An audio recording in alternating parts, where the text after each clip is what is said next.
Is it possible to get along with anybody, just anybody? Or is it a fact that we have to live with, that it's something not possible? Why don't you join us in this deep conversation as we explore this deep question? Is it possible or is it not possible to get along with anybody?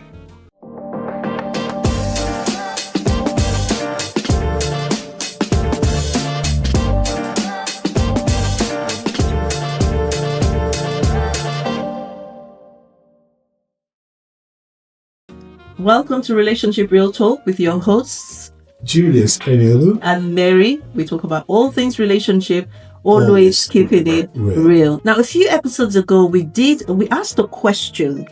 Do you need to be able to get along with your partner's family in order to get married? And this was very interesting because that particular reel had a lot of views, and that said to us, this is a question that maybe a few people are thinking about, this idea of being able to get along with people, because at the end of the day, everything we do involves people. Absolutely. Everything we do involves people. Whether you succeed in life, whether you don't succeed, will depend on people. But how important is it to be able to get along with everyone? And is it even possible? That's what we want to talk about today. Yeah. Now, if you have not yet subscribed, we really need your help. We're just a few subscribers away from 2,000 and we want to hit 2,000. So hit that subscribe button and subscribe so you can be notified when new episodes drop. And share this video. Everyone you share it with is going to say thank you, because you're going to find it really useful. I know we've talked a lot about it in the past, but very briefly, do you want to just remind us why it's important in the first place? I think I will start by answering that question by reminding us of an adage that says, if you want to go fast, go alone. If you want to go far, go with people. But how can you go with people if you don't get along with people? Yes. Now, are there people that are difficult to get along with? Absolutely yes. But can they be valuable to your dream? Highly possible. So it is to your advantage that you learn the skills required to be able to get along with everybody, or at least get along with most people. Yeah, John Maxwell, I refer to him all the time. He said, 1 is too small a number to achieve anything of significance. Think about that. 1 is too small a number to achieve anything of significance. So anything we want to achieve in life, we need people to achieve it with. If you have a goal that you're working towards, you need people. If it's a work environment, we work in teams because we need people. So everything we do, we need people to do it with. And like you said, if you don't get along with people, they're not going to go along with you to get on that journey with you, to support you, to back you up on that vision. They're not going to do it.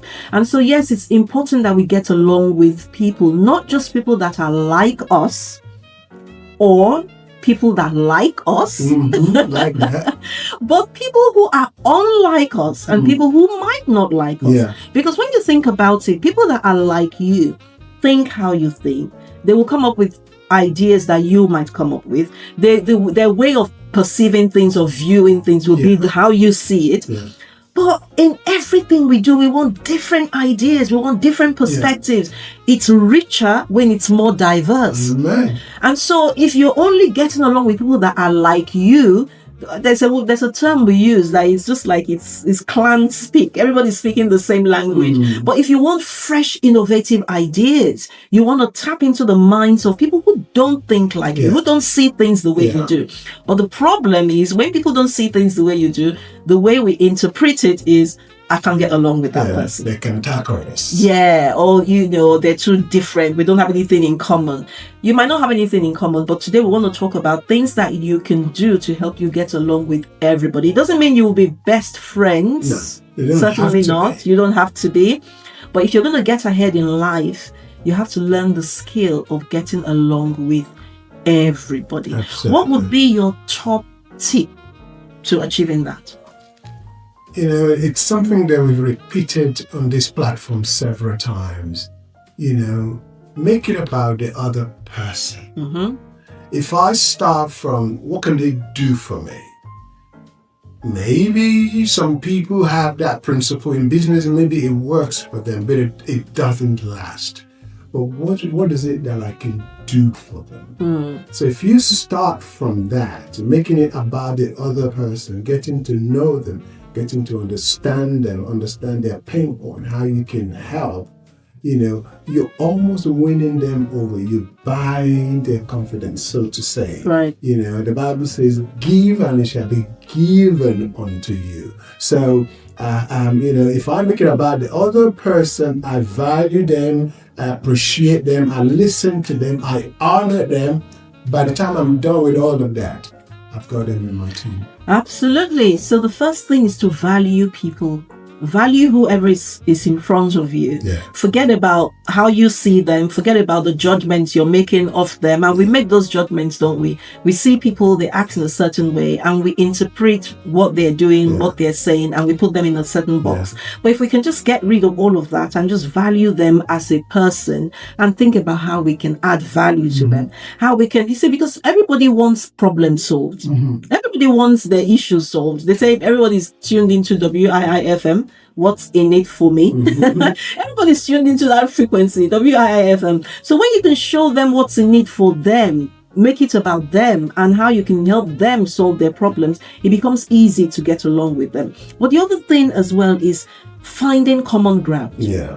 I think it's so important to find common ground, because what we tend to do is we tend to focus on the things we don't have in common with that person, and then we make it all about what we don't have in common with that person, and we don't have anything in common. And I always say to people, of course you do. Every one of us has something, at least one thing in common with someone else. At the very least, we're both human beings, right? So that's one thing we have in common already. So instead of focusing on the things you don't have in common, find one thing you have in common. And you'll be amazed how that person comes alive just because you've tapped into something that matters to them. And then you can start to build from that place of common ground. If it's at your workplace, for instance, what is that common thing that brings you together? What is the common value, or what is the common vision that you're working towards that you can focus on to bring you together? If it's in a church setting, we're all coming from different backgrounds, different experiences, different values perhaps, but there's one thing that is central. Jesus is at the center of all we do, and so that is common ground. And if we're focusing on that, then it helps bring us together. So focusing on what we have in common will bring us together. Focusing on what we don't have in common will pull us apart. So valuing people, but also focusing on what you have in common. And listening, I could have easily said communication. It is part of communication, because communication is two ways, right? You speak and you hear. We grew up with parents and everybody encouraging us, learn to speak for yourself, learn to speak up. Nobody says to you, learn to listen. Well, I guess our parents did, to be fair to them. Well, listen to me. The way listen to me. So learning to listen. Listening to what is said and what isn't said. Active listening, so that you can tap into the mind of the speaker by engaging eye to eye. Some people are speaking with people and they're typing away. I'm listening. I don't want to talk to you when you're busy. Seriously, I'm listening. I can tell you what you said. I don't want to do that, because communication is in the eyes, right? So when you communicate with people, listen to what is said and listen to what isn't said. Try and make them feel. It goes back to the point of valuing them. Give right that point in time. Give them your attention. By that, I don't mean people who walk over to you and say, "I don't have something to do, so I thought I'd come over." I don't want to talk to you because Listen. Have you realized how people who don't have anything to do want to do it with you? Yeah. They don't have anything to do. They want to do their nothing with you. That's do it by yourself. Yeah. Well, make people feel valued by listening to them, communicate your emotions through your eyes to them, and they will feel relaxed. I'm talking about active listening. It's about listening in the moment to understand, not just to respond. That's right. And if we're all honest, if we're all going to be honest, we do it. Somebody's speaking, and rather than actually just giving them your full attention and listening, you're preparing a response. And so you miss out on some of the things they're saying and some of the things they're not saying. Because when so we're talking about how to get along with anybody. It's easy to get along with nice people. It's easy to get along with people who are easy to get along with. But when we're talking about getting along with everybody, we're now moving to maybe those that you feel like they're not easy to get along with. So this a little bit more effort needs to be put into that. But what we are saying is, it doesn't matter how difficult you think someone is to get along with. You can absolutely get along with them if you do some of these things. So that person that you feel like, oh, they cantankerous, they're always quarrelsome, or they're always difficult, or it might not be difficult. They might not be difficult. They might just have a different perspective on things. So I keep going on about DISC, and I will talk about DISC again today. My husband knows I go a lot about. What does DISC even stand for? DISC is a personality assessment tool, and each letter stands for something. So it's DISC. D stands for dominant, I stands for influencing, the personality. So S stands for steady, and C stands for compliant. So when you understand that there are different personality styles, right? And this was what I learned when I started, because I'm a DISC certified consultant. When I started to study DISC, I realized people are not against you, they're just for themselves. People are not against you. They're just for themselves. Okay. So I'm showing up for myself, for what I want. I might be coming across like I'm against you. I'm not against you. That's not my goal. That's not my goal. I'm just for me.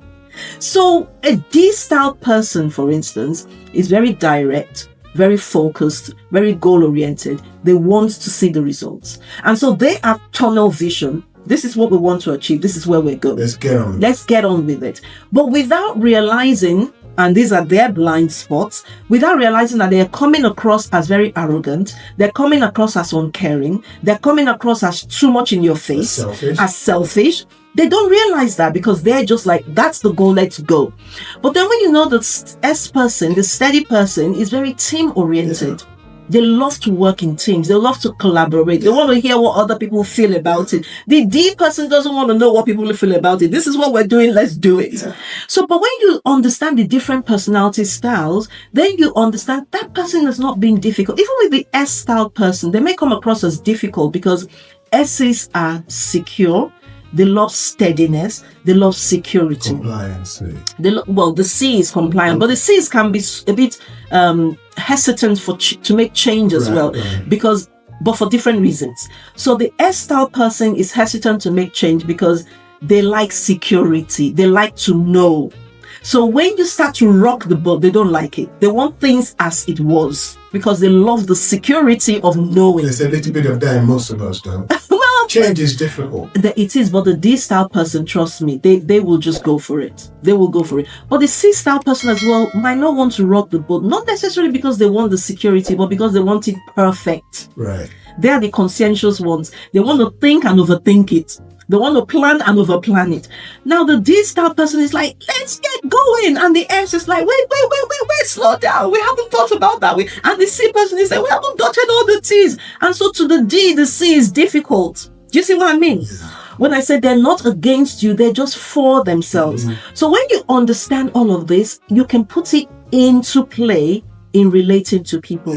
So with the S-style person, what can you do? Rather than introducing change and expecting the change to fly immediately, give them time to adjust to the idea. Right? So when you understand different personality styles, it's easier for you to be able to get along with others. Again, I'll put a link to this DISC tool somewhere in the comments. Grab it. It will help you understand yourself, but it will also help you understand others.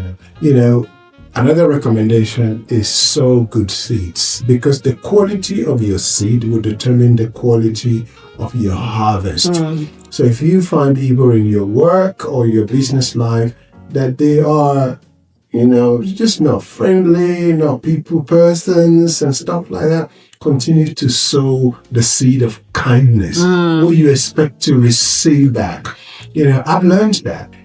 When you find people, instead of saying that person is just a difficult person, I'm going to avoid them. How long can you avoid somebody that you work with every day? And how many people will you avoid? Exactly. Because even if they leave, that's the idea some people have. Let's just manage them out. Okay, you manage them out, you employ somebody else. How do you know that person, the new person you bring in, is not going to be the same? Exactly. The way to overcome that problem is to grow. Yeah. So you grow. So as you grow, you change. And what I'm saying, so if you sow good seed, what is it that I expect from this person? Kindness.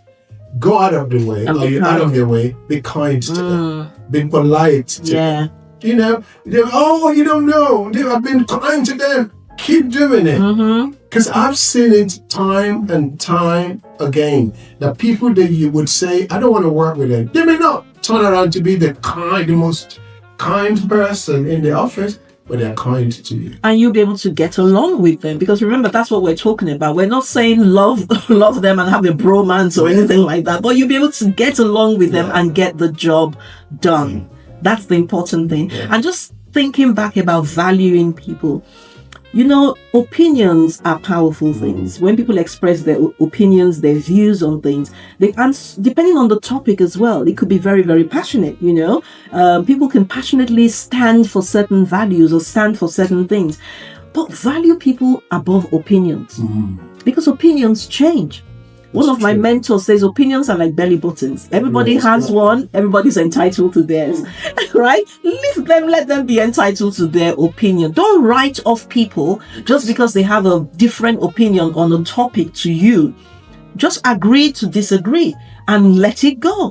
Value them beyond the opinion, because like I said, tomorrow they may grow, they become to a different level of awareness, and that opinion might change. But if you've written them off a year ago because of the opinion they had then, you could jeopardize what could actually become a really great relationship. I'm sure you've had it where maybe you met someone for the first time and you didn't get off on a good footing at all, and then that person ends up being your best friend several months later. It happens. So don't write off people just because of an experience you had with them or an opinion that they expressed. Value people beyond opinions. Absolutely. That's something else that we would say. Absolutely. Another good point, I talk about, sowing. I would also say, be generous. There's power in food. Invite people to lunch. Invite people to lunch. Find an occasion, buy donuts. For the office. Buy donuts. Be generous. You're right. You know what? Zig Ziglar said something. Zig Ziglar said, if you help enough people get what they want, you will never need to worry about what you want. And it's the same thing he was saying about sowing and reaping. If you help enough people get what they want, you might not get it back from those people that you helped, but you will get it from somewhere. Because seed time and harvest, I was having this conversation with someone on Saturday. I said, seed time and harvest is a universal law. Yes. It applies to you whether you're fat, thin, rich, poor, short. It applies to everybody. It's like the law of gravity. What you sow, you will reap as long as this earth remains. So if you can help people get what they want, donuts, coffee. There was something that happened recently at work. I didn't even buy the donut. We had a major project, a lot of people contributed. And my boss decided, I'm going to order, he's in the States. I'll order donuts to be delivered to the office. Julius, can you see to it? Oh my word. Talk about people. So I made a mistake of sending emails to everybody in the UK. Yeah. So, but the ones in the London office, there are jokes in the office that before the emails arrived in people's inboxes, they knew the email was coming and they went to where the donors were. I put the donors down and turned around and it was gone. And people who never spoke to me spoke to you that Julius, thank you. And some people are still angry. Julius, you said that. It sounds like trivia, but seriously, those are the latest things that change people's opinion and thoughts about you. Go out for lunch with people. buy them lunch. You travel on holiday to Morocco, for example, buy a little bit of sweet, bring it to the office. A man's gift. We'll make room for him. I mean, we hope you're enjoying this. We hope it's helping you. Please, we want to hear from you. Maybe you have a comment, maybe you have a question, or maybe you have something that has worked for you in helping you get along with someone who might be challenging to get along with. Please put it in the comments. We would love to hear from you. If you have not yet subscribed, hit the subscribe button. If you haven't clicked on share this. And we wrote a book. We're not talking about marriage today, but we wrote a book, 30 Ways to Divorce-Proof Your Marriage. If you haven't gotten your copy, get it. If you're not yet married, get it and read it ahead of when you get married. Get it for a friend, get it as a gift, just get it. Yeah. But something else I want to talk about is, and I'm sure we're going to start to round up now, is having positive expectations and making positive assumptions. We're not going to deal with this for too long because we're going to do a separate episode just focusing on assumptions and how it's important to make the right ones. But one of the things that prevents us from building healthy relationships with people are the assumptions we make. Yeah. We just see them, or maybe they talked in a certain way that day, or maybe it's the way they're dressed, or just something about them, and we make all these assumptions. And very often they're wrong assumptions, but we start to relate with those people on the basis of those assumptions. Or maybe it was something somebody else said. You haven't experienced it, but somebody else has said it, and you start to act towards that person on the basis of what somebody else said. And so it affects the relationship. So this is some of the things we want you to bear in mind. It is absolutely possible to get along with anybody. If you will put some of these things we've talked about today into practice, you will find the benefits of it. And remember, we said it's not just about getting along with people that like you or that you like or that are like you. We want to get along with everybody because that's the way we can maximize the relationships that are in our lives. It helps you. It opens doors for you. When you're able to get along with people, and it gives you peace of mind. Absolutely. You don't go into the office like, no, I don't want to talk to that person. I don't want to talk to that person. The Bible says, be at peace with everyone. So let that be your goal and your truth, that I desire peace with all people. Not for selfish reasons, but in order to be able to blossom wherever you go and to make a difference to them. Absolutely. Well, thank you very much for joining us. We hope you've enjoyed that episode, and we trust it's added a lot of value to you. Until the next episode, hit that subscribe button, subscribe, get the book, share, like, do all the usual stuff. Well, this is Mary and Julius, your Relationship Real Talk hosts, where we talk all things relationship, always keeping it real.